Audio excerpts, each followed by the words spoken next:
and welcome back to The Movies Made Us Do It. Me and Matt are back. How are you, Matt? I am pretty good, so how are you? I'm very well, very well. Really enjoyed talking about demons for about 40 minutes last week. It was like the quickest episode we've ever At least done. you made 40 minutes. I was quite impressed with that. I thought maybe we rushed get through it so quickly. I think it was almost an hour, because I was trying to, by the end, I was like, I just want to reach an hour. And then I realised in the outro, I was like, I can't go any longer. That's it. We're done. But no, it was great. It was a nice short episode for us. It's quite unusual. But I love demons. I mean, it's not exactly Shakespeare, is it? No. But we wanted something fun to end Halloween with, and we ended it with fun. This week, we're back to our usual review fare. New movies and stuff. Do you want to kick us off? We've watched stuff. We've watched one thing. With the Butcher's Crossing, then? All right, then. Butcher's Crossing. Fucking awful. Really? No, this is honestly one of my top 5 movies of the year. I love this. I thought, oh my god, really? No, I was joking. I fucking loved this. Like, honestly, I was so impressed by this movie. I didn't expect much, honestly, going in. I think it's going to be hard to recommend it to people, though. Yes. This is not a fun time. No. It's like the Oregon Trail of movies. I fucking adored this. It's got that sort of Heart of Darkness thing about it, hasn't it? It really does. You know, based on a novel I have not read. No. So I don't know. I can't speak to how close it is. It's just going to be a theme today. I can tell you. It's got some nice kind of almost modern day commentary. It's about a kid who drops out of Harvard because he thinks he knows everything about the world, and he's like, "Hey, I'm gonna go and do hunting," and everyone's like, "That's not an easy job, you know." And he's like, "I know what I'm doing. It'll be fine." It's like, I do like the way he comes when he walks into the camp and he sees those like big piles of buffalo skins. Yeah. And he's like, "Wow, that's really impressive." And Nicolas Cage is riding past him and he goes, "If you think that's impressive, you should go back and chop some wood." Yeah.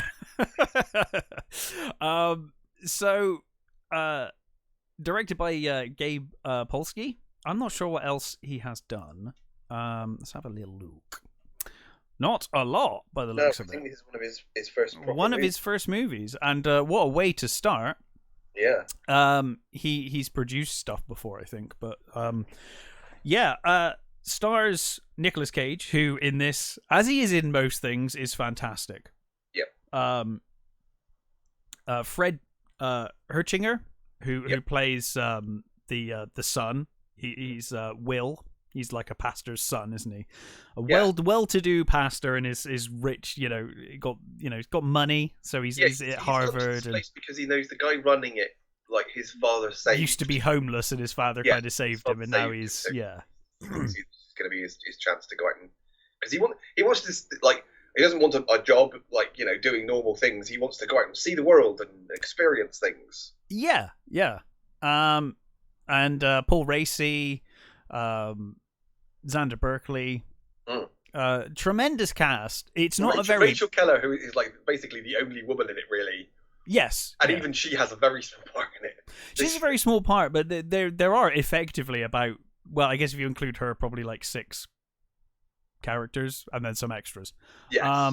But all of them were fantastic in their roles, which is good because this starts off as this naive pastor's son drops out of Harvard to see the world, and he's gonna join a hunt, and he thinks it's all kind of fun and games.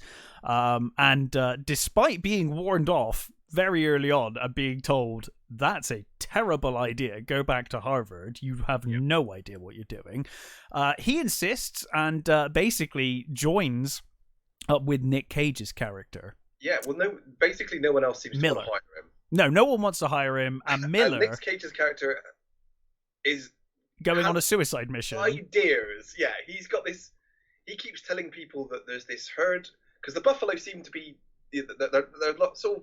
Less and less of them each year. Numbers are thinning around where they are. Probably because they're hunting the shit out of them. Yes, exactly. And he says, basically, there's this valley, like miles away, where there's this, and no one believes him. Everybody thinks he's. Didn't he see it during the war? And they're like, "Oh, you just Something fucking like that, hallucinated it, or you're crazy." He was passing through, and he saw like, all this valley just completely full of buffalo. Yeah. And no one really basically believes him, and he's got his best sort of friend, who is this sort of, he's like a recovering drunk, is he? He's got one hand, and he's basically his cook and stuff, and of course he wants this Skinner, and he hires this Skinner. I think Hogue is the Skinner. Total bastard. He's just basically, Hogue is just a horrible criminal. He's awful, but he's really fucking good at his job. He and quite frankly, he often speaks complete sense. Yes. He's not afraid to speak his mind, and he is quite right on a number of occasions. Yeah. Fucking awful human being. Yeah. Oh, absolute piece of shit. He's just not wrong. But he's not wrong. So, or at least often not wrong. It's certainly about when it comes to their situation. He's not wrong. So this area that he wants to go to is like up a fucking mountain, and in the middle of nowhere in some really harsh terrain. And they go ill prepared. He says about this, and they take the tiniest fucking wagon. Mm-hmm. Rickety. They left with that wagon. I was like, that is not suitable. Well, especially when he's like, we're gonna like kill, skin, and bring back like 3,000 buffalo on this rickety piece of shit. Or skin hides, I guess. They're already doing the hides, aren't they? But it's like just a ludicrous, like you said, ludicrously unprepared, going on this almost suicidal mission through the harshest of terrain. Basically on this guy's ravings.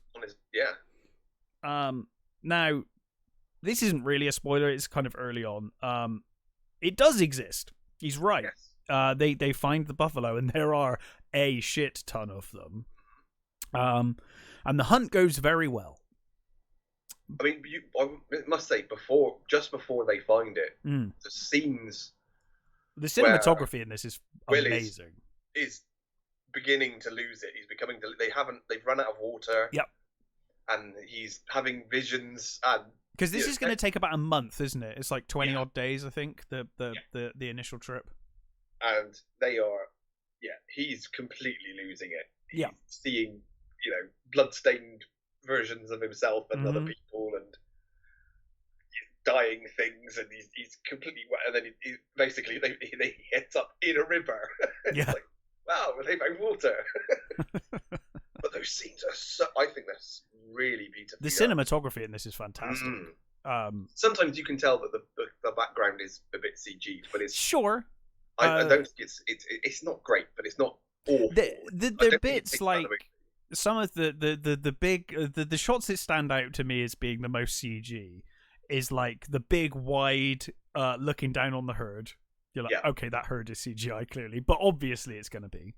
And the other one is when someone gets run over by a horse.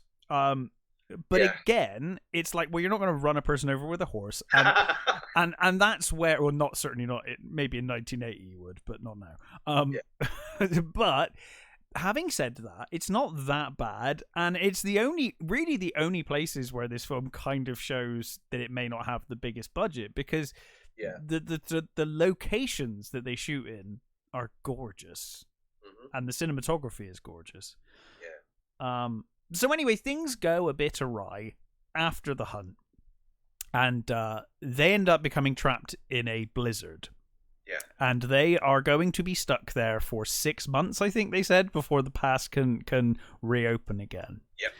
And from that point on, they've got is buffalo meat. Yeah, all they've got is buffalo meat. Now, as I said, the Hogue's character, Charlie Hogue, that's the name. He's like, we could just like not take these buffalo and probably make it over the mountain. And Cage's Miller is like, we'll die. And any time that Hogue suggests something that might actually work, Nick Cage's character shoots it down. And you kind of get the sense that he shoots it down more out of ego than anything, because he's been raving about these buffalo forever, and he is determined. I think he says at the start, he's like, I will come back with like more hides than anyone has ever seen before, and I'm going to make all the money in the world. Yeah. I don't know how much to spoil with this movie. I love the end of this movie when they get back to town, but I don't know if I can really talk about it. Well, I mean, historically, if you know your history, you know, historically, you get that, you know what's going to happen. Yeah. We could talk about it, I guess. I think we probably can.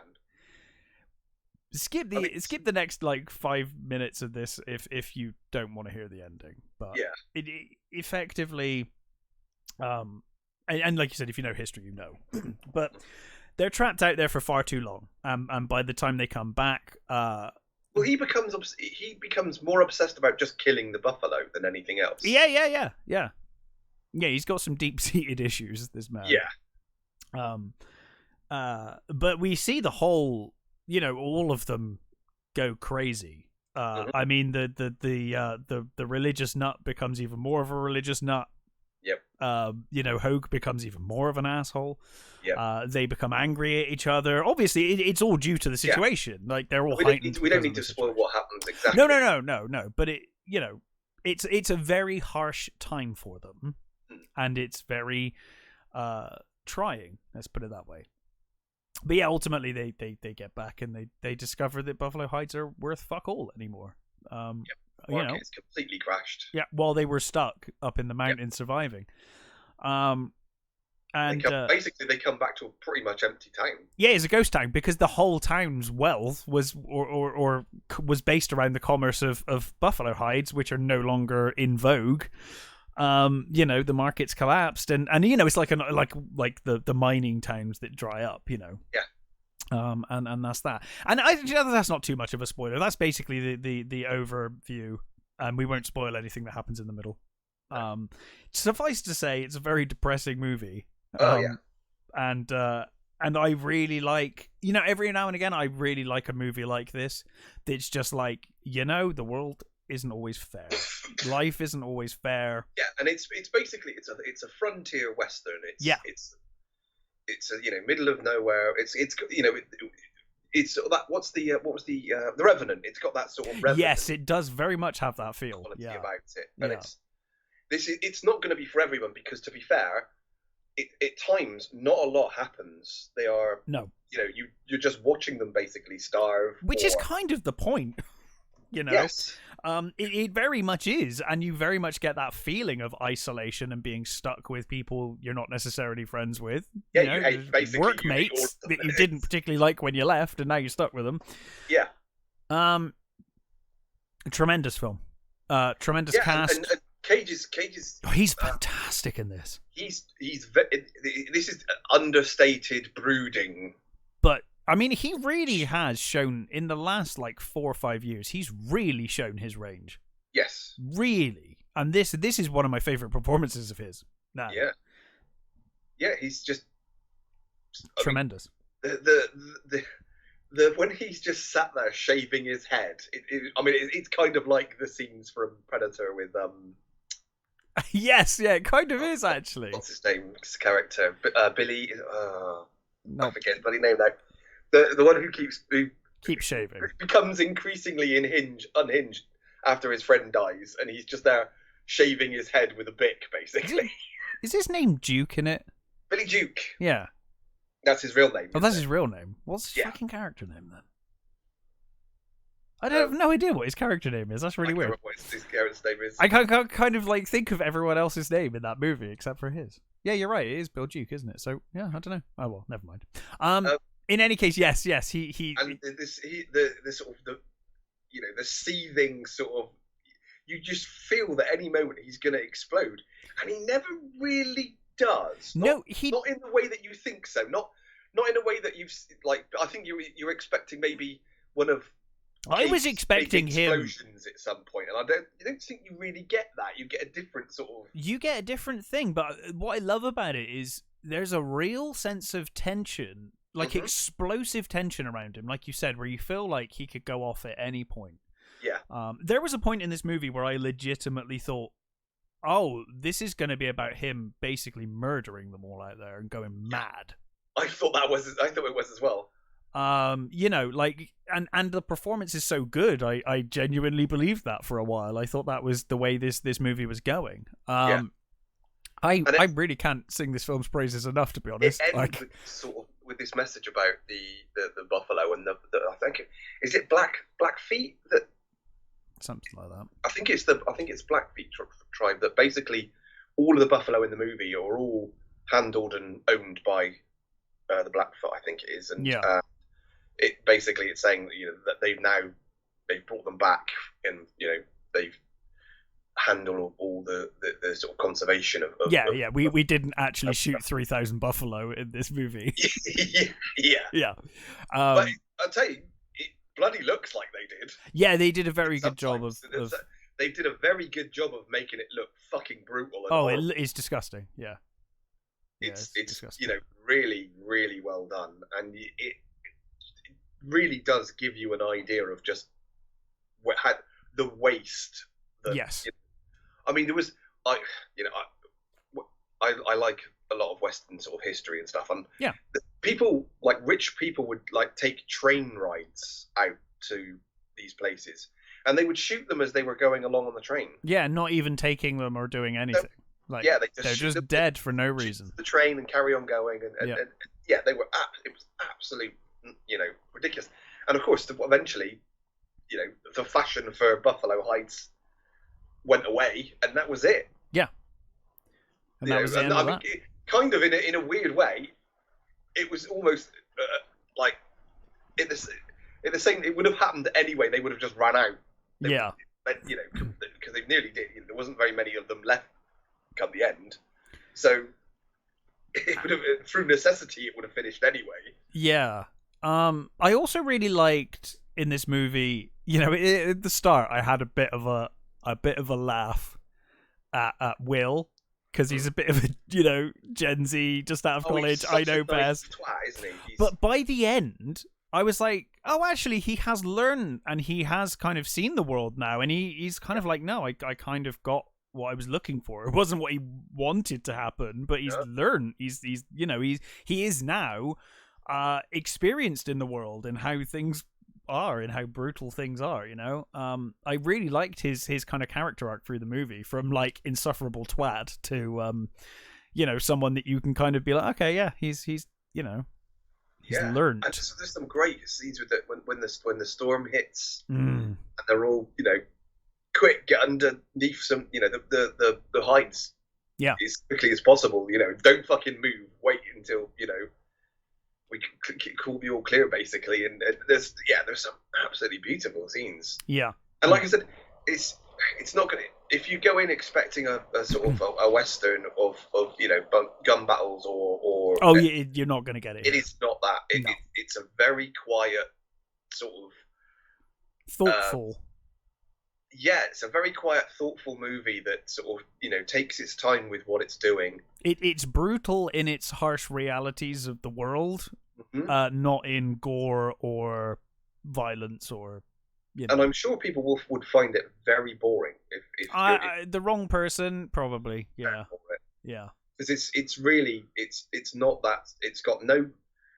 It's going to be like Pig, another Nick Cage movie that people had misgivings about because they thought it was like John Wick, and it's like, no, it's not. It's a beautiful movie. It's just not that. To be fair, is how they bloody sold that. I know it was, but people saw the trailer and were just like, oh, it's John Wick but with a pig. It's like, no, it's really not. And it's an amazing movie. I mean, there is a brutal fight in it. Okay, yeah, there is, but it's not. But it's nothing. It's got nothing to. It's nothing like, you know, guy goes into a bar and knocks everybody out. Yeah. It's guy tortures himself to get information.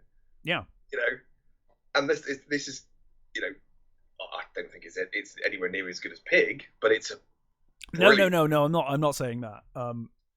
But I do think it's a great Western. It's one of the best Westerns I've seen in a long time. And at the moment, so far this year, this is up there. This is probably in my top 5 right now. Yeah. As it stands. Tremendous film. Anywho, what else have you watched? So I will go with From TV series. Yes. So this was something that me and my wife found completely by accident. Yeah. So I'd not heard of this series at all. Me either. It's there's 2 seasons of it, and I think the third is got the go ahead. Yeah. And basically what happened was my wife wanted to watch Fringe again. Sure. So I said, yeah, why not? We'll watch. I quite enjoyed Fringe, yeah. Fringe. So we started watching, and it was on Sky basically, and it was part of our package. So like you go in, you type in, FR, and this thing would come up above it every time, and we'd accidentally end up in it, like you. Yeah, like you do. Yeah. You the controls, and you end up going too far to the right or whatever.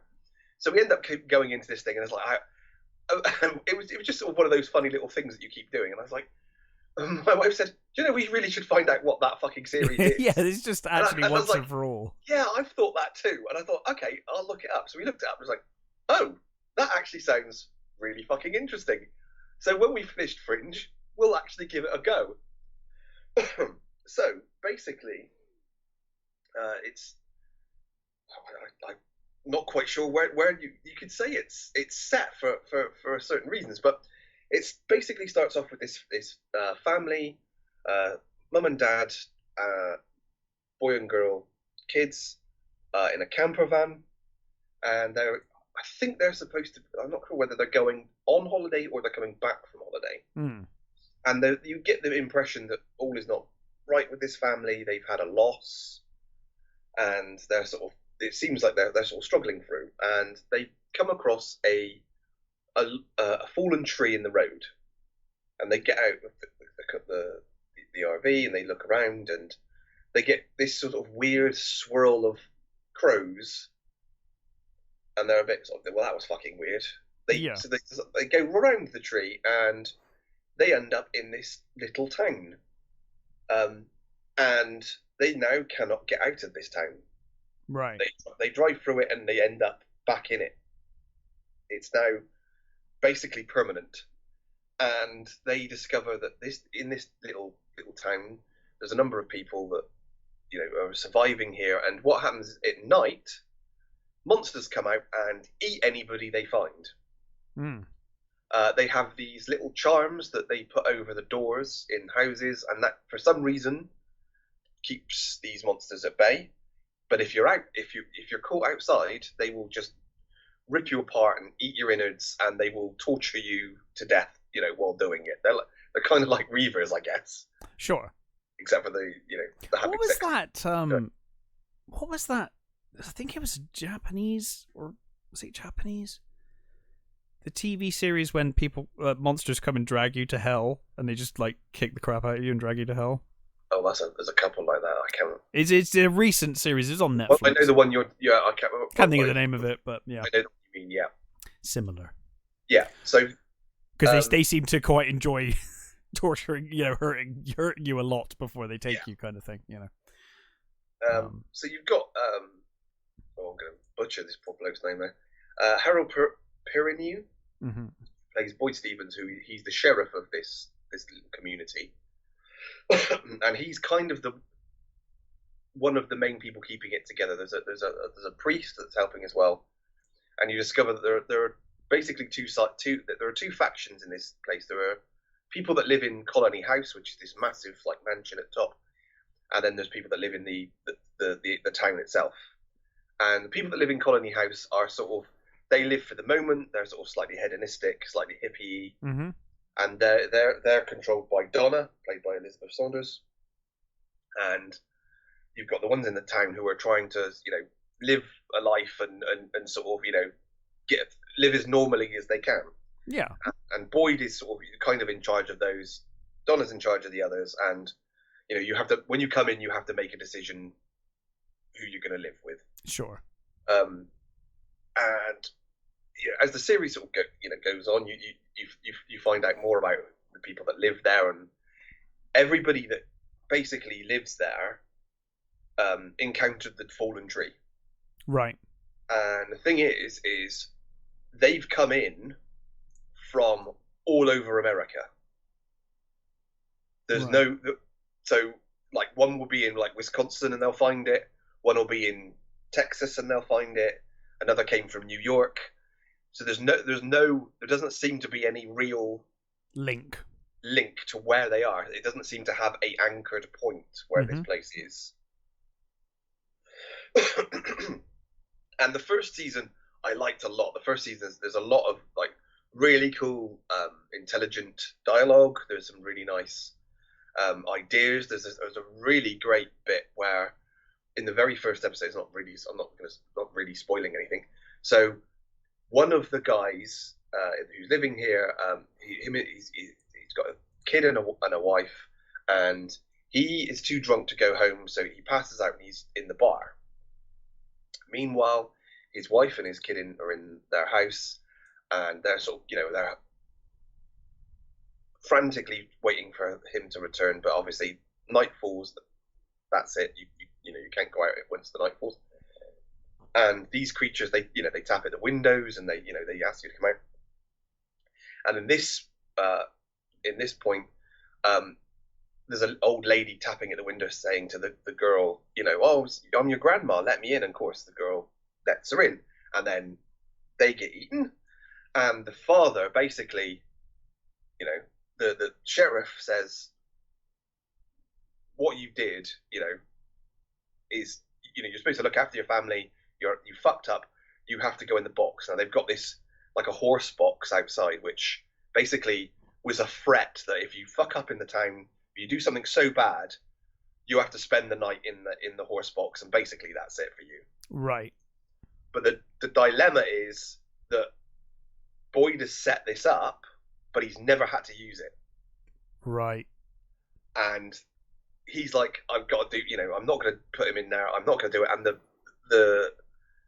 the priest, who, the sort of the loving and Lord fearing priest, says, no, you've got to put him in the box. Yeah. He's like, you're the priest. He's like, how are you telling me this? He's like, no, you make the rules. Yeah. If you don't put him in the box now, everybody's not going to give a fuck. Yeah, absolutely. Threat to the people. You've kept the peace here, and you're threatening to destabilize what fucking little law we have in. Well, yeah, what little order is left. I won't spoil what happens, but sure, there are some really nice things. The second season tilts off a little. There's this build up in the end of the first season where Boyd decides he's going to do something. I'm not going to spoil. No, that's fine. Right? He decides he's going to go and do something, and the town basically doesn't want him to do it, but he's certain things that they've seen and that has happened in the season mean that he wants to know more and he wants to go out. And there's another bunch that have basically start to build this radio. So you've got this radio going on. They're trying to reach build a signal so they can reach outside. And then in the second season, it feels like they didn't quite know what to do with that, and it very quickly gets reversed, and you're like, oh, that's weird. So the second season tilts off a little, but having said that, I really enjoyed it. I thought it was a pretty good horror show. The main guy, Harold Brinu, who he's like we were discussing earlier on, he's been in so many things, and I'll say that the most I remember him for is the Oz, and we both share a love of Oz. Yeah, and which really recently discovered, right, that we have a shared love of Oz. Yeah, we never really discussed. We've ever talked about it before. Most brutal fucking shows you're ever likely to see. Great. It's one of those shows. Yeah, it makes Orange is the New Black look like a friendly comedy. Yeah, it really does. I mean, there's some horrible things in Orange is the New Black, but and there's some horrible things in like Bad Girls as well, right? Yeah, But Oz. Oz it's like another level, And I think that was the first place I saw J.K. Simmons in as well. Might be, actually. Yeah, I hadn't considered that. He is like the head of the fucking Nazis in that. Yeah, he's horrible and terrifying. He's absolutely awful in that movie. And the thing is that now we kind of see him as like a sort of almost jovial, sort of happy guy. Yeah, I mean, he still can pull out those really... Yeah, he can. Those awful characters, he can still totally pull them off. Oh, the drum one. Yeah, I forget the name of that now. Yeah. Oh God damn it. He's awful in that. So I want to call it fucking Drive, but that's that awful Mark Dacascos movie. I love that movie. I haven't seen that since the 90s. Maybe I should rewatch it. That's got one of my favourite insults in. There's a bit where he walks into there's a bad guy that is like a reoccurring guy. He keeps bumping into him, and the guy comes through he's walking out of a bar, and the other guy's walking in, and he says, "Well, if it isn't my favourite cheese-eating dick monkey." I'm gonna have to rewatch that now. My memory of it is that it wasn't that good, but it's probably awful. But I remember really loving it because it's mad, it's mental. Oh yeah, it's great. And it's certainly not going to be a good movie. No, but I kind of love it. Oz fucking awesome, and Mercutio in Romeo and Juliet, Baz Luhrmann's one. So I remember him that, and of course he was in like The Matrix and stuff like that. So he plays the sheriff, and he's Whiplash. He's kind of my favourite character. Whiplash. That's the Whiplash. That's the one. And you've got Ian Bailey, who I was watching him for ages, thinking, I know this dude. I cannot place him. And he's one of the guys from Band of Brothers, which is like, okay, that makes a lot of sense. And most of the other people are like people I don't know, but they're all pretty good. There's one character called Victor, who I'm not quite sure how old he is. He's in his 50s, maybe late sort of 50s or mid 50s, and he's been there the longest. Right. And I'm not really spoiling anything. You discover that he's been there since he was a kid. Oh, okay. And he's never developed. So basically, he's just an adult child. Sure. And he draws pictures in crayons and things, and he's kind of forgotten. He's kind of made himself forget about a lot of the stuff that's happened. Presumably, just like mental scarring from but he draws everything, and he keeps the drawings in different places. And if he needs to remember something, even if he doesn't want to, he goes and finds the sort of a certain cache of drawings and looks through them. And it's like, oh yeah, now I remember like how horrible this like day was or whatever it is. And there's there was an MT who was basically studying to be a doctor, and she didn't get that far. She was in her third year, so she's the only like medic they've got in this place. There's a Chinese guy and his parents who live there. There's it's all sorts of different people, and they've all got places and stuff. And I really liked it a lot. It's got some really nice sort of horror elements. The one thing that did worry me slightly, I found out that two of the people working on it worked on Lost, which made me think, is there going to be an end to this? Is any of this going to get tied up? Yeah, so Lost did have its moments, but at the end of the day, let's face it, they fucking didn't know what they were doing on Lost. I quit halfway through season 2. I got halfway through season 2 of Lost. I know exactly what episode it was. I think it's season 2. It's the episode when there is a shark that has a barcode on it. Oh, Christ. And I was like, as soon as they did that, I was like, did that shark have a barcode on it? And then I looked it up, and yes, it did. And I was like, yep, they're making shit up. They're never going to tie all this together. Fuck it, I'm out. Because by that point, I'd seen so much shit in this show that I was like, no, you're just making up crap. We've got plans. Like, no, you fucking haven't. Nope. Liars. Yeah. That was my first experience of J.J. Abrams. I think it was. It was one of the first, anyway. Yeah. I kind of like the. Did he do Alias? Yes. Yeah. Oh, he did. Yeah, he did Alias. Alias is good. Yeah, Alias isn't bad. I remember it being good. Yeah, again, it probably like Drive if you rewatched it now.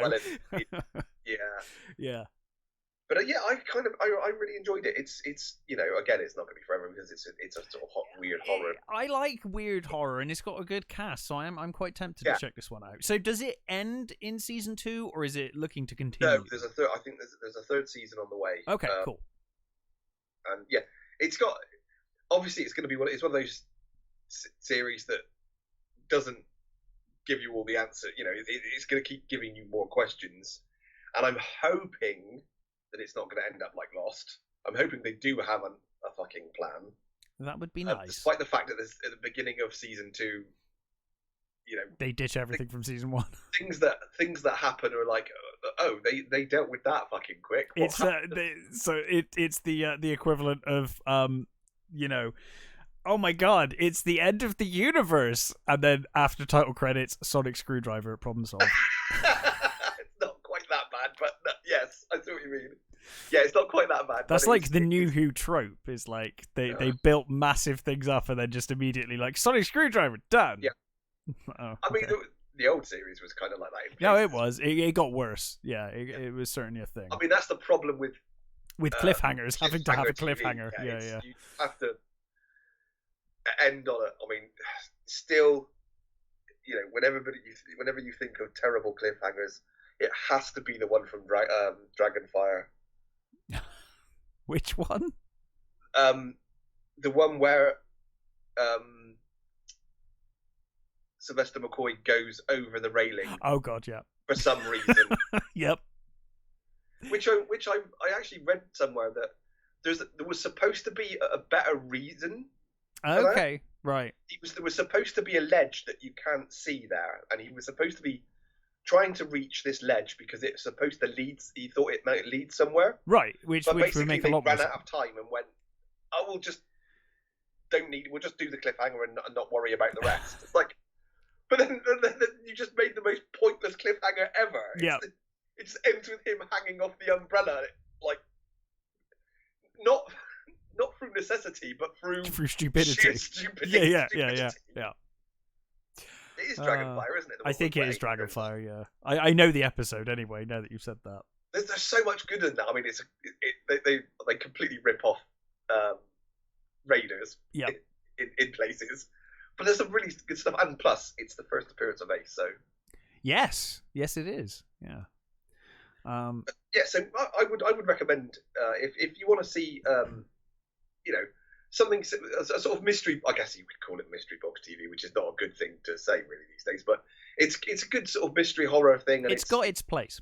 It's not too taxing, and it's certainly in the first season there's some really cool ideas and some really nice conversations that I really liked a lot. So I would recommend it. Yeah, kind of. There's a place for that mystery box TV stuff, you know. Yeah. Like I quite enjoyed for a couple of seasons. I haven't watched the latest seasons or anything, but I quite enjoyed that show, which I've already forgotten the name of. That's how much I liked it. The show when the people go in a plane and then they come back like years later and stuff. Oh, gets very religious, or at least it seemed to be aiming that way. I know the one. I can't remember what it's I can't remember what the name of it is now. It's completely blanked from my mind. But that was a good, like The Leftovers or something like that. Yeah, I don't. It's something like that. I don't know, but it is a good. I kind of like that mystery box thing, as long as it feels like there is a point. That's where they lose me, is when they go too far, and I'm like, you're making shit up. You're never going to pay off. Yeah. If it feels like there's a direction, then I'm kind of with it, you know. But yeah, I watched fucking Exorcist Believer. So why would you do that to yourself? Well, why not? It's Halloween, isn't it? Yep. So The Exorcist is one of my favorite films of all time. Is in my top 5 films of all time. Yep, we have covered it. We have. Exorcist 3 is fantastic. Love it. I really have to watch that again because I think we should cover it. My memory of 3 is very hazy, but I remember it being good, and I think I've only seen it like once. I think we should cover it one day. Yeah. Both of those are obviously Blatty written. Yep. So that's probably why they're the best ones. 2 is... And 2's got Richard Burton in it, hasn't it? And that really... And James Earl Jones. Sorry? And James Earl Jones. And yeah, it crushes me that movie's fucking awful. Do you know... I remember nothing about that movie. I just remember it being shit. Well, I will say,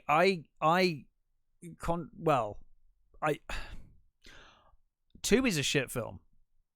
There is, however, some imagery and some moments in that film I kind of like. If I'm like thinking of positives from it, in the mess of a movie, I kind of like the imagery and some of the kind of dreamy sequences. They're kind of cool. But it's not a good movie. It's terrible. The prequels are awful, both of them, for the most part. versions. And then we get to Exorcist Believer. It's Blumhouse. They're doing a Halloween. They're stupidly spending ridiculous amounts of money Way too much money. On a name. I don't know why they did it. Nope. Blumhouse made their name. They made their entire business model on doing things cheap, making lots of money. Yep. That's what they did. Felt like it was a sure thing, and it's like, no. No, it's not. Because when you do that with Halloween, you're talking about a franchise that, you know, it's kind of like if they were like, we're going to do another Friday the 13th. It's like, yeah, okay, fine. There's like a million of them. And, you know, or Hellraiser. You're like, okay, yeah, there's like a million of them. Formula to those ones. The Exorcist. Now, I love me some Hellraiser. Right, love the first two. I liked the most recent one, and I love a lot of the Halloween movies, probably more than I should. Yeah. But The Exorcist is one of the greatest films ever made. Yeah. And The Exorcist 3 wisely does its own thing, and it's like nothing. You know, it's Pazuzu. You know, it's the same demon.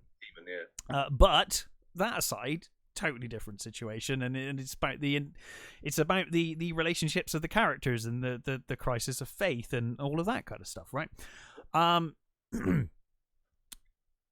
This film basically has that sequelitis thing of like, I want to do The Exorcist but make it more, so make it two girls instead of one girl, because we need to have a girl. It can't just be, you know, you couldn't... What's better than the old sequel thing of what's better than having one thing? Why don't we have two? Yeah, it's the Spider-Man thing, right? It's like, oh, you know, it was Spider-Man 3. Oh god, well, we need like 3 villains. You know, add more villains. So yeah, this time there's 2 girls. I will say I don't know that it's as bad as people have. There's been a lot of like hyperbole out there now around this movie, and I'm not sure it's that bad. It's not good. It's not a good movie at all. I mean, from what I've seen and heard, it sounds like they completely ruined the character of Christine.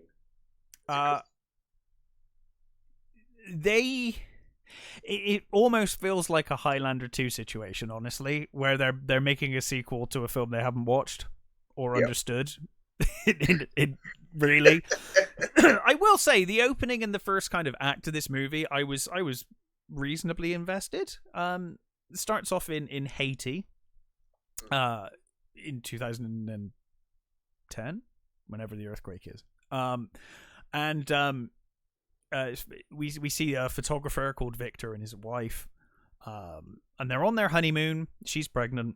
Earthquake happens, and the paramedics tell Victor she gets injured, and the paramedics tell Victor, like, you need to make a choice. You either save your wife or you save your child. If we save your wife, your child's probably going to die, and if we save your child, your wife will definitely die. So he has to make that choice. Obviously, he makes a choice to save the daughter, and then we skip forward 13 years, and we discover that Victor has lost his faith due to the decision he had to make, the choice he had to make. So he no longer believes in God, and he's raising his daughter, Angela, as a single parent. Angela has obviously never met her mother, but would like to. And so Angela heads off with her friend Catherine from a Baptist family, and they head off after school one day into the woods. This is all in the trailer. They head off into the woods, and they perform a seance. They're going to contact Angela's mother, and the girls go missing. And there's this big 3-day search or 5-day search. It's not original, but it's a pretty good setup. Yeah, it's fine, right? This is the thing. So I was watching this part, and I was like, oh, this is all right. I mean, it's not. Yeah, you know, by the time I got to see this movie, so much bad had been said about it. I was kind of watching it. You asked why I watched this. It was kind of Car Crash, where, you know, when people are like so over the top about how bad something is, unless it's Star Wars, I will be like, okay, I'll give it a go, because I'm kind of curious, you know. And to be fair, it, like, for me, I have this weird thing with horror where I'm a bit softer on horror than I am on a lot of things, probably. You know, where I'm like, I can understand that. I don't know why, really. But because I think there's a lot of horror that even when it's rubbish, there's enjoyment bits. to get out of it. There's bits, right? So this started off okay. They come back 3 days later. They have no memory of it. They think they've been gone for, she thinks she's like late coming back home or whatever, like an hour late or something. It's like, you've been gone for like 5 days. So both girls come back and in the meantime we get some conflicts between the two families, the single parent and the parents of the other girl, Catherine. They have a clash of beliefs, obviously, and a clash of it's the typical finger pointing. It's like, your daughter's corrupted my daughter. No, your daughter's corrupted my daughter, and they're doing drugs and all of those things, as you would expect.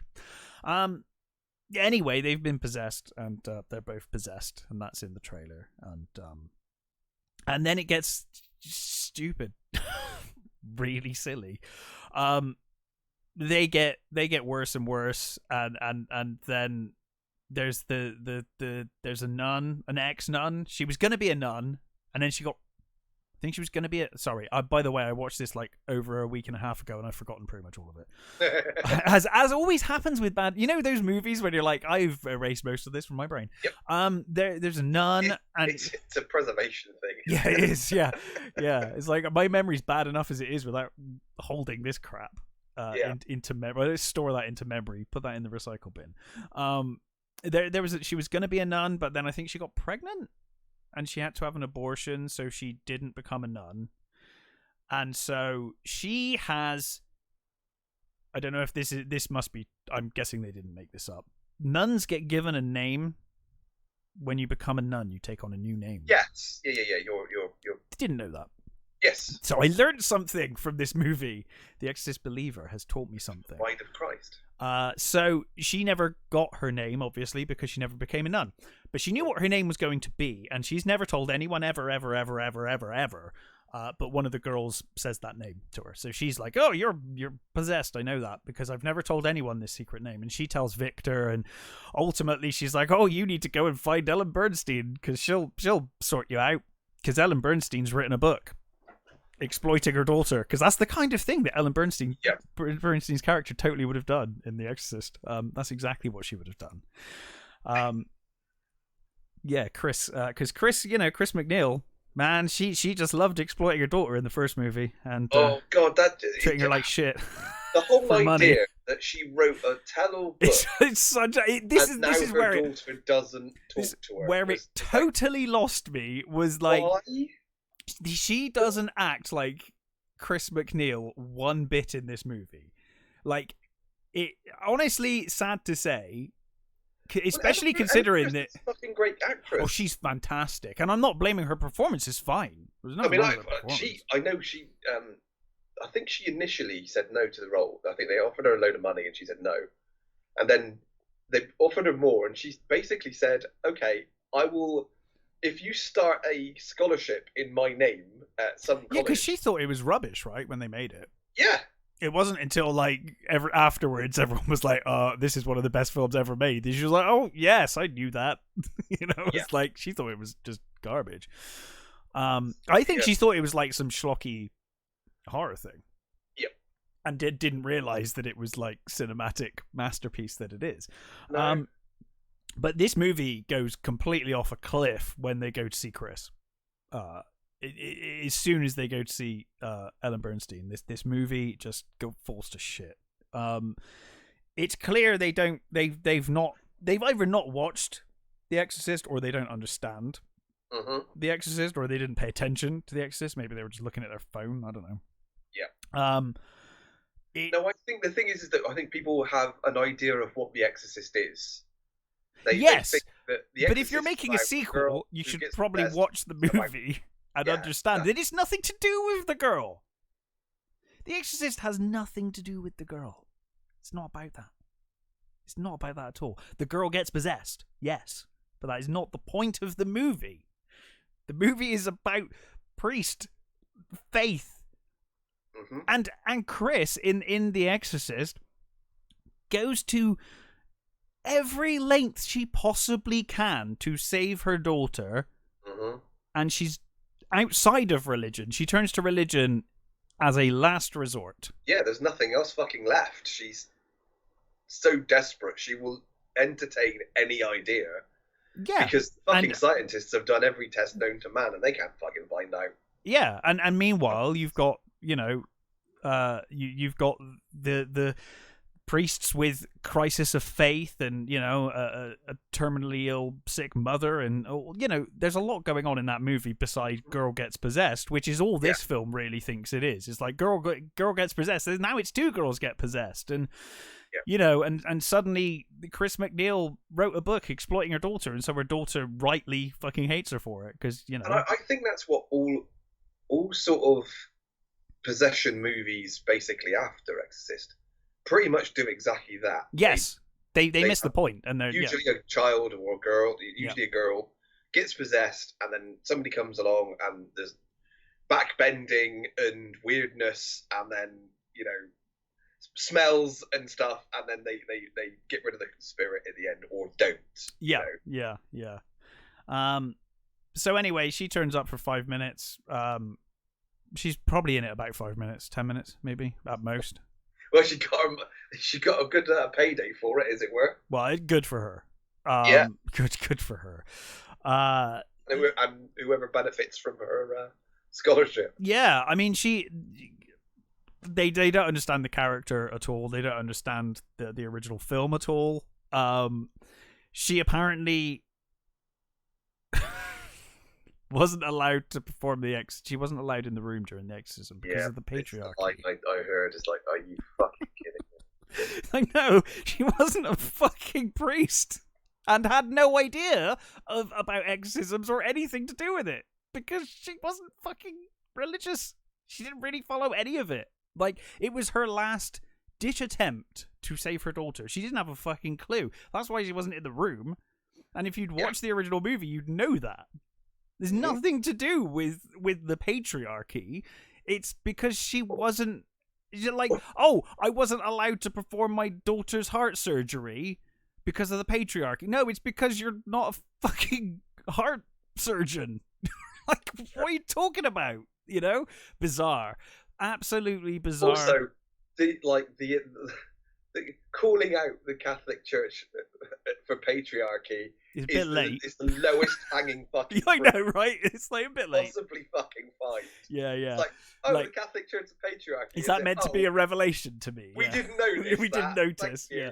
Pointing that out to us. Wow. Oh, bizarre. Clever. Some really bizarre choices, and the movie just descends into a bad remake, really, of the first film. The difference here is that it's going, and again, I think this is in the trailer. It's going to take every faith, so all faiths. Yeah. Which I messaged my friend. And I was like, "Do you know this all faith thing? Is like it's really tacked on in this movie." The idea. I like the idea. All faiths working together is a nice idea. I liked the idea, and I was like, do you know, if they'd actually fleshed this out, spent the movie showing us the different people of different faiths, and their various struggles and issues, and then them coming together to take on this demon at the end, that would be great. They don't do that. They shoehorn it in right towards the end. You don't get any time to meet any of them.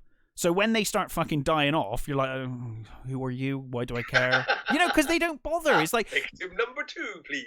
But there's a really interesting idea there. Like, it's going to take all faiths, and let's learn those faiths and see these characters and their stories coming together, as you did in The Exorcist with the two priests. You see their story. You understand them by the end. There's none of that here. When one of them dies, I'm like, I don't fucking care. You know what I mean? There's nothing. I don't care. Yeah. But it's a nice idea. So it's not like, and again, we get back to that thing of like, it's way more frustrating when there's a good idea or something in there that could be good. But they've just not done it. Also, Chris McNeil is psychic now. She knows when exorcisms are happening and stuff. And what? Yeah, that's the thing. Why? I don't know. She's in hospital and she just knows the fucking exorcist is happening. the exorcism's happening, and she's just like, I know, psychic powers. Sure. I got stabbed in the eyes, and now I've got psychic powers. I don't know. And there's some really awkward things as well, where she's like,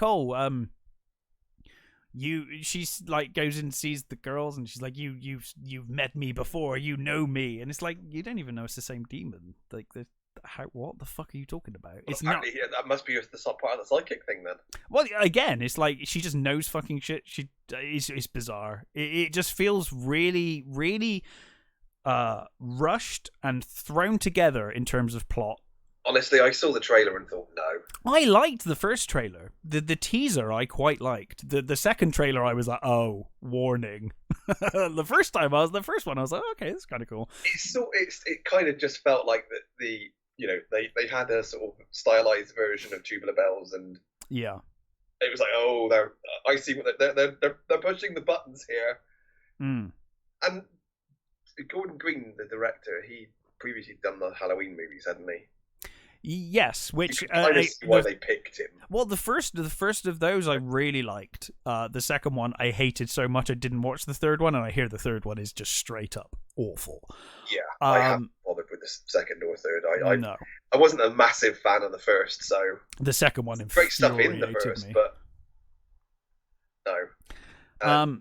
This just seems like a massive disaster to me. Yeah, it was bad. Especially considering I love Wikipedia has the budget at 30 million, and it's like, yeah, the budget for this movie was 30 million, but to get the rights, yeah, it's like, oh boy, the rest. I don't know what they were thinking. Well, I mean, the thing is they're completely obligated now to make. They spent all that money. They're obligated to make more now. They're gonna have to reboot it again. But this is kind of this is the thing with The Exorcist, where they're like almost every time they make an Exorcist movie, they're like, just the first one counts and nothing else, because the last one was terrible. Yeah. That, other than 3, that's pretty much always the case. Well, they don't, like you said, this with the third one. It's like, although it has Pazuzu and stuff, you can do your own thing with it. Well, and they did. I mean, it was much more. I mean, the reason I love that movie is the relationship between the cop and the priest. And his past relationship with Father Dyer and stuff, and it's oh god, that Exorcist 3 is a master class in making a sequel and making it different enough that you're not just remaking the first movie. Yeah. But that's what happens when you have the writer, because he wrote Legion, obviously, which became that movie. And I don't think he was involved at all with this. I think he was probably, thankfully, passed away, so he didn't get to see this. He died by the time I think they got it. So. He died earlier this year, right? Or just before? Yeah. I remember we talked about it. Oh, actually, didn't he pass away like the week we did the Exorcist review? By pure coincidence. But yes, I cannot recommend this film. It is a real mess. It has potential. The first act or so, I was kind of interested, and I like the idea of all the faiths coming together. But it's just so rushed, and they just didn't think it through at all. It's a shame. It is a shame, but I don't know what they're going to do from here. I feel like they're just going to reboot it again. Although I guess the benefit is they don't have to acknowledge or say anything. It can just be another exorcism. But yeah, it well, I think really that's a better idea. Really, is you just move on, tell a different story. That's that. Yeah, they don't have to be linked. And I would say, for the record, cast are great. The kids are great. Parents are great. Well acted. Kids' performances are great. Fantastic. And I really liked the relationship between Victor and Angela. Is really, really nice what little you see of it. But yeah, just ugh. Yeah, that's what you said. Glimpses of good things. It makes it way more infuriating to me. But anyway, what else have you watched? So I also watched The Killer. The Killer. Not to be confused with the Killer. The Chow and Fat movie. Yeah. Or the 5 other movies that's called The Killer. The new Netflix movie. Yeah, the new David Fincher Netflix movie. Yeah. Starring Michael Fassbender. And it's also got Charles Brunel and Tilda Swinton and Arliss Howard. So basically, you are introduced to Michael Fassbender's character, who is just called the Killer. You never hear his name or he's calling. He has he has aliases, which I love. Every time he travels somewhere, he sort of moves on. He's got you see his like ticket, and it's got a name like Archie Bunker, Richie Cunningham. Nice. So all of his names are like 70s sitcom characters. That's awesome. Which was quite fun. And two of them I had to look up because I never watched The Partridge Family, so I didn't know that one. And there was another one, I can't remember what the other one was now.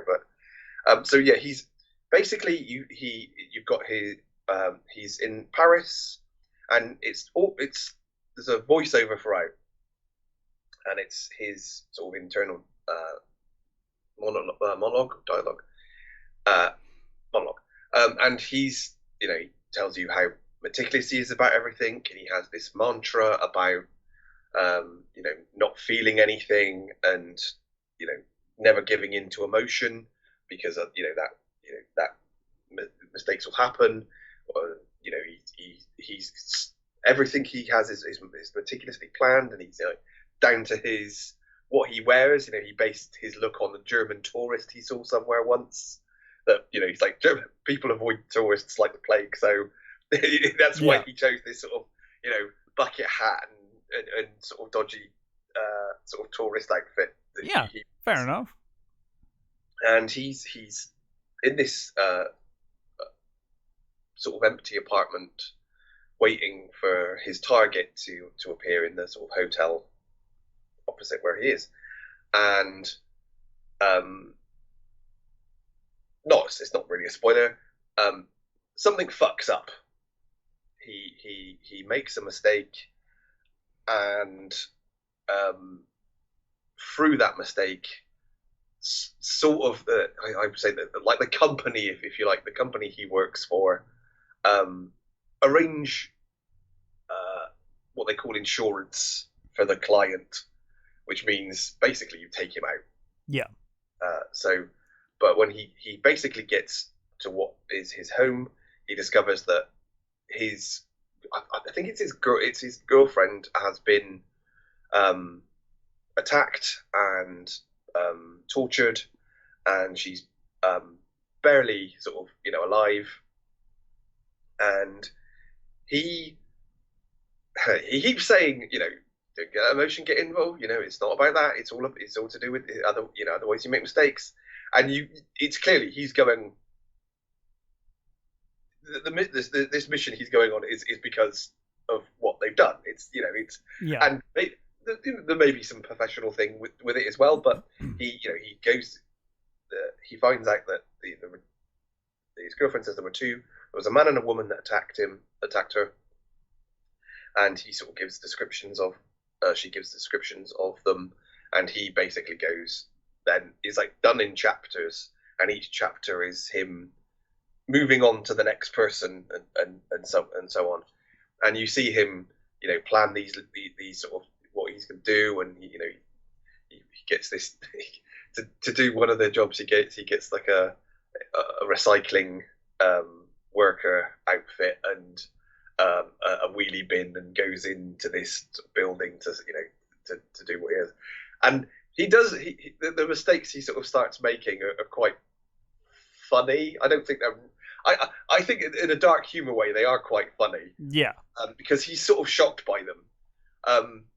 That these things are sort of happening. There's a slight spoiler, but it's not. He one of the people he uses a nail gun on.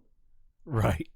And he's like, well, this person weighs such and such, and they're healthy, and they don't smoke, and I don't think they drink a lot. So, they should survive this for, what? Shit, they should survive a nail gun. Basically, he's doing it to get information out of them, but he's doing it, like, they'll live for, like, 10 minutes. No, and it's like, oh, shit. So, it's like not laugh out, well, I laughed out loud, but it's the very dark humor in it. And the thing is that a similar vein to Butcher's Crossing. This is very sort of quiet, and you're spending a lot of time just with him sat in rooms, or sat in his car waiting for people to turn up, which you can do when you've got a great actor. Yeah, he's this is one of his best performances as well. He's so good in this, and it's how you sort of envision that sort of hired killer. It's what we've seen in previous movies, like I think a lot of the reviews have brought up The Samurai and Ghost Dog and Drive, and it's got that sort of the guy who he's got his life, he's sorted, he doesn't let things bother him, and then he doesn't until he does, and things start falling apart. And I think this will definitely test people, because, like I said, and it's bloody Fincher, he knows how to frame a fucking shot. Oh yeah. He knows how to work these things. And it's just like scenes of him in this apartment taking sort of naps and looking at his watch and going back to sleep for a bit longer, and it's just some long scenes of that, and it's like, oh, that is gonna, some people are really gonna hate this fucking movie, because it's just not, don't get me wrong, there was at least one really cool sort of action set piece in it, but it's not that sort of movie at all. It's about this guy who, as I said, has this sort of set routine, and he knows what he's doing, and he has everything planned. He says, never improvise things, because if you improvise things, shit goes wrong, and all the while shit's going wrong, and excuse me. As I said, it's filmed so beautifully, and he is absolutely brilliant. It's just casually going about his planning of murdering someone, and there's like little things he drops in, like about sort of, oh, it's widely known that this is all right, maybe not widely known, but in certain circles this is widely known, and little sort of funny bits like that, which as I said, I find them funny. I think that other people will not, but oh, dude, it's so good, and everybody, small parts like Tilda Swinton is Tilda Swinton, so you can never go wrong with Tilda Swinton. Exactly, it's just little bits, and each, as I said, each one is like a chapter, and it tells you what they are, and as he's going along, and it ends on this sort of, I'm certainly not going to spoil anything, but it ends with this sort of thing, and you're like, okay, right, yeah, okay. It's hard not to give anything away, but it's one of those sort of things where you're like, right, I see. And it's, God, I don't want to describe it, but I can't describe it without giving anything away. But it's, I like Butcher's Crossing. This is going to be on my top 5, I think, at the end of the year. Excellent news. That good. This is, for me, it was Fincher at his best. This is up there with Seven for me. I really loved it. And again, this is based on a graphic novel. Yes, a French graphic novel. I've not read it, but no, me neither. So and that's going to go on with the next one as well that I'm going to review. The thing that's based on a book that I haven't read. Yeah, everybody in it's doing a fucking bang up job. It's fucking thoroughly beautiful, and it's amazing performance, and it's that whole sort of idea of how far you will go, and what it is, how much are you sort of lying to yourself about what you're doing, is what is within your control when it clearly isn't, and what you're doing is not based on what you said like, if your philosophy is this, then what your response to all this is really just walk away. Really, it's that what you said is just you. At one point, somebody says to me, "You've got enough money. Why didn't you just go away?" Mm. And there are bits and pieces as you go along, like the interaction with Tilda Swinton's character, and the things that she says about the life that they're in, and what she says to him. And there are these little sort of moments where you're just looking at Fassbender's face, and he's not saying it. But again, with a great actor, yes, you can do that. He has himself. He probably says, I don't know, like 10 words in the whole movie. He, as the character. I mean, you've got his voiceover all through, and I know voiceovers, people don't like voiceovers, but I think it's beautifully done in this. It's really good. Yeah. But there are shots where, like, you're just looking at his completely stony face, and you'll see just like a little twitch or something, just the tiniest little sort of thing, a little to know tell. there's something going on in there, and it's so fucking well done. It is brilliant. I cannot recommend this movie enough. Fantastic. It's one of the best things I've seen on Netflix. I'm absolutely going to watch it. I was hoping to watch it last night, just didn't get time. So yeah. It's and again, it's not going to be for everyone, because it is a very stylized, very sort of slower paced movie. Yeah. And it's you're just following really one character as he goes about these as he goes about his day, I guess you could say. And it's not going to be for everybody, but anybody who's willing to have a bit of patience with it, I think will love it, because it's really good and it's really well done. I've absolutely adored it. Fantastic. Well, I will definitely be watching that one. I think you've got one more. I do. So another TV series. I also saw Silo. Yeah, I don't think I know anything about this one. So this is again based on I think it's a series of novellas that became books. I think. Excuse me, because these. Sorry. No, that's quite all right. So this is set in basically a world where the planet's gone to shit. Oh, that's like our world. Basically, well, not quite.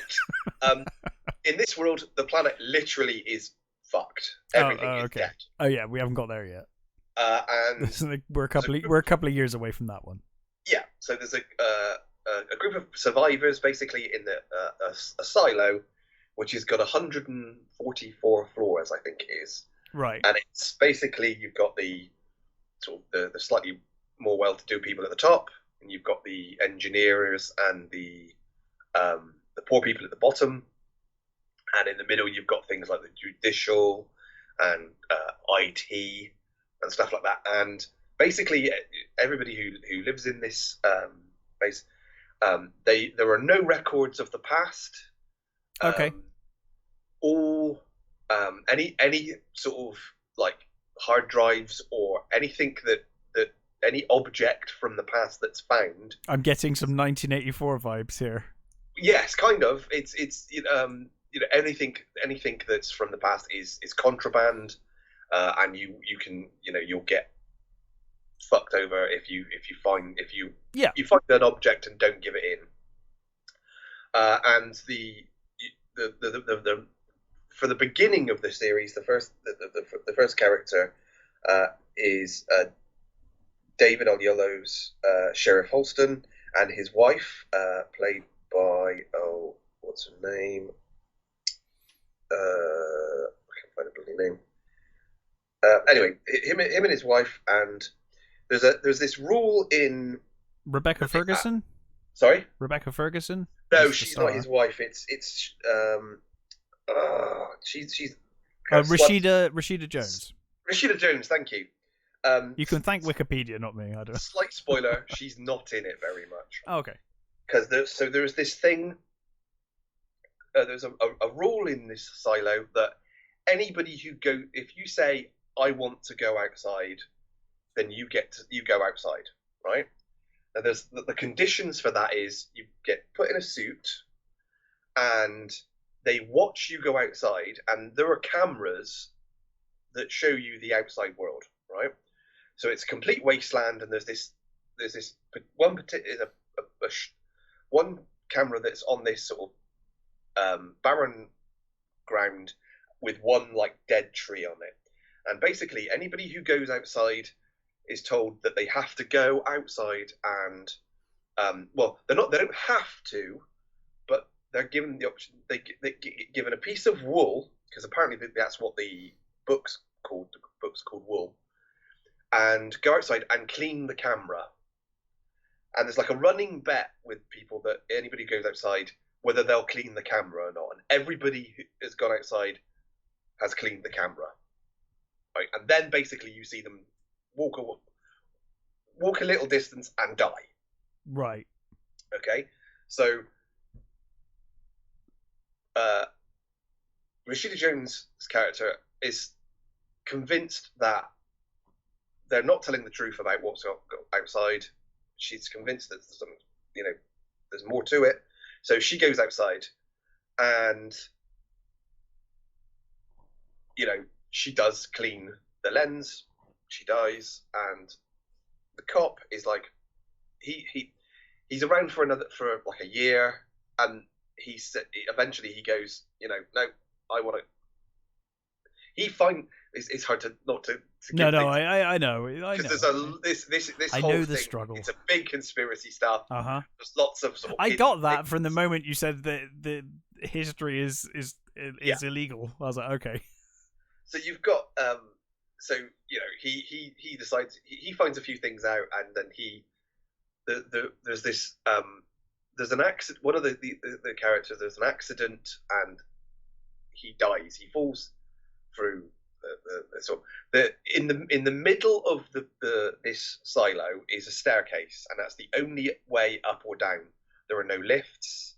And it can take you basically like a day to get to the bottom. So people go down when they're going down. They stay there, like almost like an inn sort of thing. You stay somewhere, and then you keep going to where you're going, trying to get. So there's one of the rules. There's no one's allowed to use a lift or anything. So there's no lifts. There's only this big stairway, and this guy falls down, and or it's basically classed that he commits suicide. Right.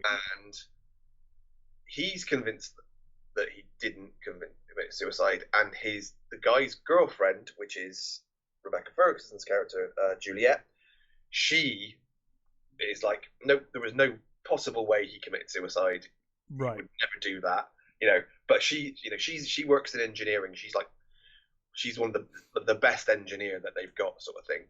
And slight spoiler, when the sheriff goes outside to clean the camera, or to not clean the camera, however it is, he recommends her as the new sheriff.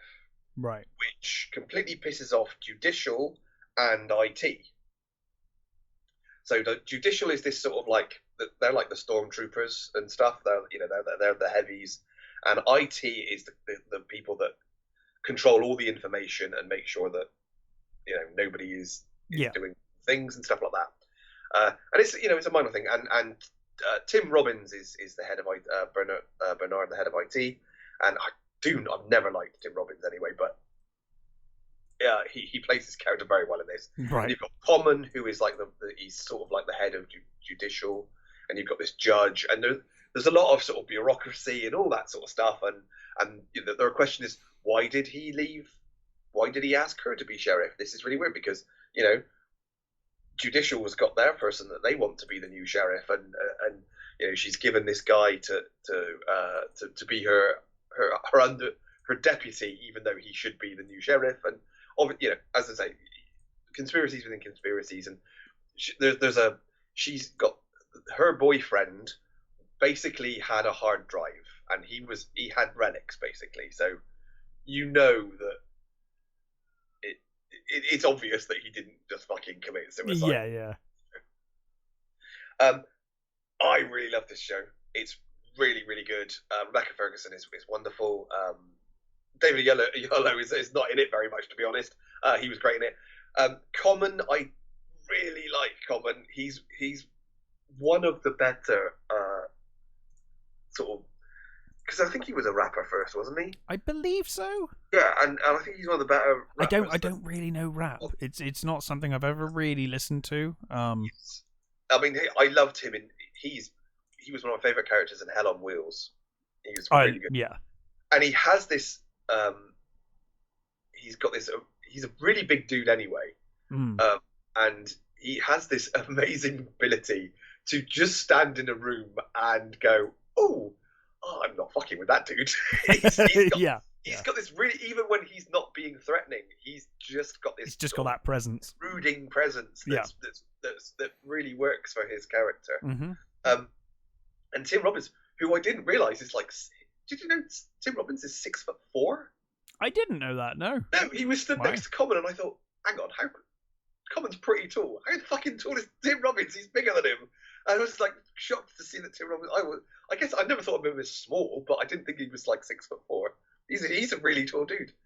It was just completely a random point, but so obviously, and luckily happily they've been given the go ahead for season 2, which I'm really good because it ends on a really, really good sort of, I say, kind of cliffhanger sort of thing. And it's really neat, and there's some really nice ideas in it, and there's stuff that you will see coming, but there's stuff that I think you will not see coming. There is some really well done little sort of things, and Harriet Walter is this this woman who kind of controls the mechanical, and she's the sort of adopted mother of Rebecca Ferguson's character, and she's in this sort of, she's got her apartment which is just full of junk and stuff, and she fixes things and stuff, and she runs stuff, but she hasn't left her apartment for like 20 years or something. And there were some really lovely little bits with her character where she's trying to get someone's attention, or she's trying to leave the apartment and she just can't do it. There's some really lovely little things. Even Ian Glenn, who plays Rebecca Ferguson's dad, who's a very minor character, but again, really great actor. It's a really cool series. I really enjoyed it, and it's another one of those things that weirdly is it shouldn't be, but it is. It's Apple are just knocking it out of the park with their series at the moment. This year alone, I've seen at least 3 Apple series that are so much better than almost anybody else is doing. Yeah, they really do seem to pick and choose the best shows, and then give them adequate budget. They really do. Oh, and I should also say it's got Will Patton in it, who I love, and Geraldine James, who I absolutely adore. So it's got a really good cast as well. It's even some of the minor things. Another actor that was like, hey, I know you. It's another guy from Band of Brothers, which was like, yay! It was George Love. Band of Brothers was such a great show. Oh, it's one of my favourite series of all time. Did you like The Pacific as well? I did like The Pacific. I don't think it's quite up there, but it's very good. It's good as yeah. One of the weirdest things about The Pacific is all the characters sort of blend into each other. There doesn't feel like there's the personalities that there are. It doesn't have the you're right. It doesn't have the kind of caliber of character you had in Band of Brothers. No. Yeah. It was a tough act to follow, to be fair, but yeah. Yeah, exactly. It's like, how do you follow that? But yeah, I love this show. It's really good. I highly recommend fantastic. it. Especially for anybody who likes sort of, slightly weird sci-fi dystopian sci-fi. Yes, very dystopian sci-fi. Very dystopian sci-fi. Really good. And sort of mystery stuff as well. It's got, there's big mysteries through the core of it, and yeah, it's just really well done. It's and for most of the part, the effects are pretty good. Yeah, it's just a really good show, a really well made show, and I highly recommend it. Excellent. Well, that's everything we've watched. Is there anything else you wanted to cover? Kind of just trailers. I've seen some really bloody good trailers in the last. Yeah, go for it. Yeah, so we got the trailer for Avatar. The Last Airbender Avatar, I should say. Yep. I was getting confused then. I was like, because there are like 5 million Avatar movies coming out. So no, the Netflix Avatar Last Airbender. Okay. Which kind of made me, when it's the not makers... something I ever got into. Oh, have you not? Have you not seen it? No, it's one of those, like, I get it. Like, I get there's a massive fandom behind it. Yeah. It's just one of those ones that passed me by. So so are you a fan of the source material? I am. Okay, yeah. cool. It was one of those, again, it was one of those weird things that I came across by accident. I heard a few people talking about it. Because people love that. And I was like, it was one of those times where I was like, okay, I couldn't find anything to watch. And I thought, I'll give a couple of episodes a go. Just for, to see what they're like. And I was absolutely hooked. I love it. And even Korra's, good. It's not as good, but Last Airbender it's a really good show. The characters are brilliant in it. It's got this real through story. It's a proper, start to finish story. It has a beginning, a middle, and end. It does what a good show should. And good God, that fucking mess that was the. I never watched it. It was fucking appalling. But I was slightly worried about this one because the original people behind the show walked away. Right. I think they had sort of some disagreements with Netflix about it, and I think they walked away. So I was a little bit sort of apprehensive. But the trailer looks like they've just done the show. Well, that's fantastic. I mean, coming off of One Piece. Yeah, exactly. And I'm hoping that's exactly what they've done. They've just gone, no, we really should just make the fucking show. Which, again, is one of those things where you think, well, just honestly, probably just watch the cartoon, really, because it's. Well, yeah, but it is fun sometimes to have a live action adaptation, and some people will not watch cartoons. I was going to say, my mum doesn't get why I watch cartoons. My dad cannot watch anime or anything like that, even though there are, a number of animes that I'm like, oh god, if this was live action, my dad would love this. Yeah. But he just won't watch it. So I get it. It can appeal to a wider audience and a different audience that may not. It's like when people remake black and white films. I'm like, well, I love black and white films. I watch them all the time. But some people just cannot watch black and white. Again, in a similar thing, my wife won't touch black and white movies. Yeah, exactly. So I get it. There's a reason for that, and sometimes it's just fun to see a live action adaptation. My history with anime to live action it's not been great. No. I still love Alita. I still think Alita was a really good, it's good, really good adaptation.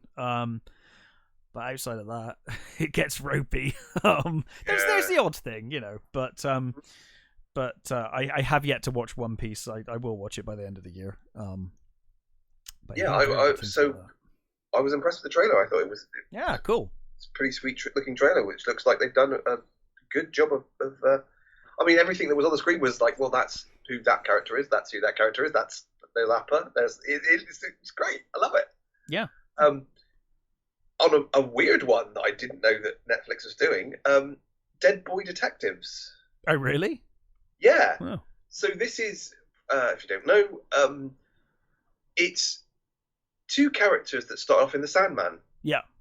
Neil Gaiman's Sandman in one of the.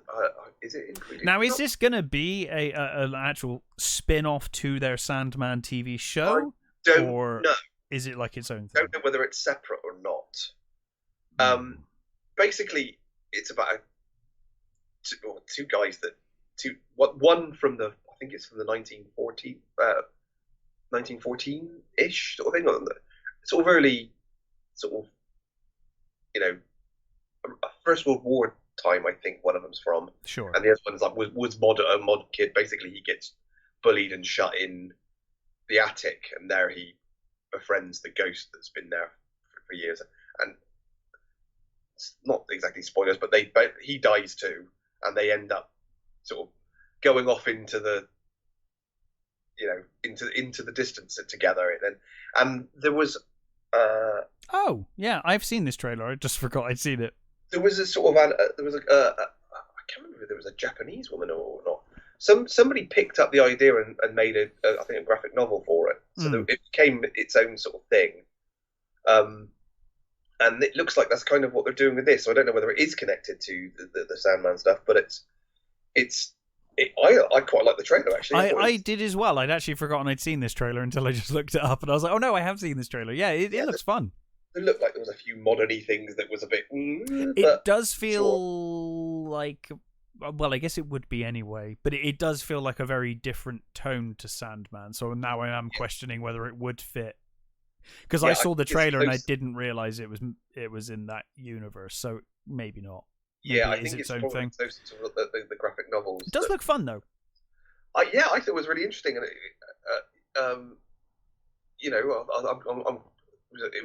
it reminded me of that serial I saw not so long ago on Netflix, another one about the ghost. I can't remember what it was called now. Where only young people see the ghost. Yes, I remember you reviewed it on this show. Yeah, it kind of had that feel about it. I thought it looked quite interesting. Yeah, cool. Rebel Moon. Oh, Rebel Moon, yes.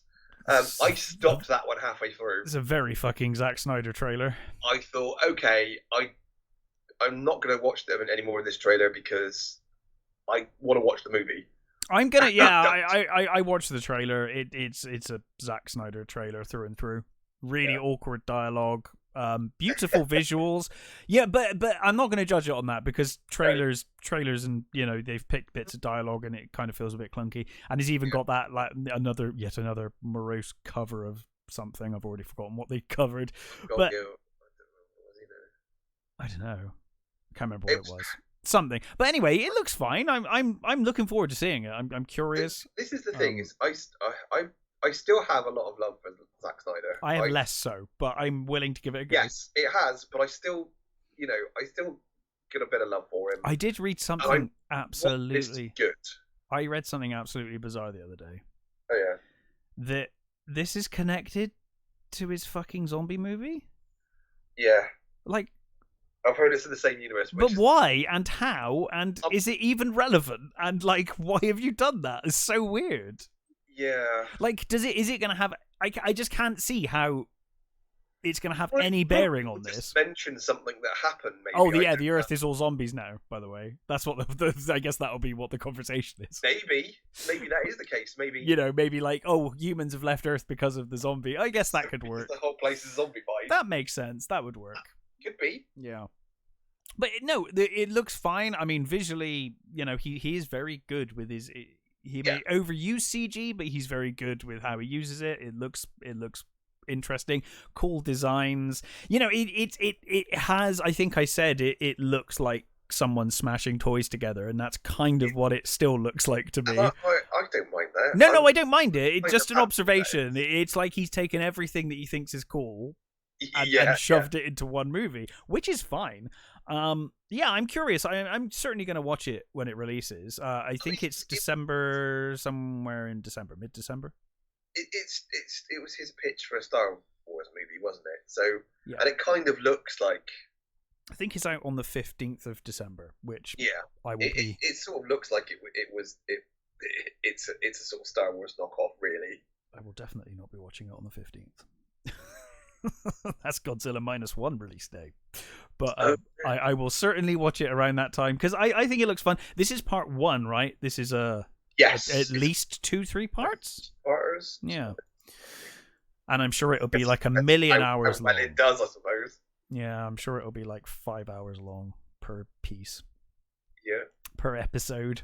But yeah, it looks fun. I'm certainly gonna give it a go. And cool trailer for the most part. Anything else? No, I think that's it. What are we gonna watch next time? Well, I think we'll go with what you suggested, I think. What did I suggest? Oh, I knew you were going to say that. What did I say? You suggested Ghost in the Shell. I did suggest Ghost in the Shell. You're right, because we haven't done anime for ages. Mm-hmm. Yeah, Ghost in the Shell will be fun. Yeah, that'd be good. That's a movie I don't really need to watch to review at this point, but I will watch anyway. Sounds good to me. So we will be back next time with our in-depth, getting scenes out of order and all mixed up, confusing review of Ghost in the Shell, because that's how we roll. I think people are used to that by now, I would Also, yeah. We're old and we forget things, but we love these films. But yes, until then, take care, stay safe, and we'll catch you next time.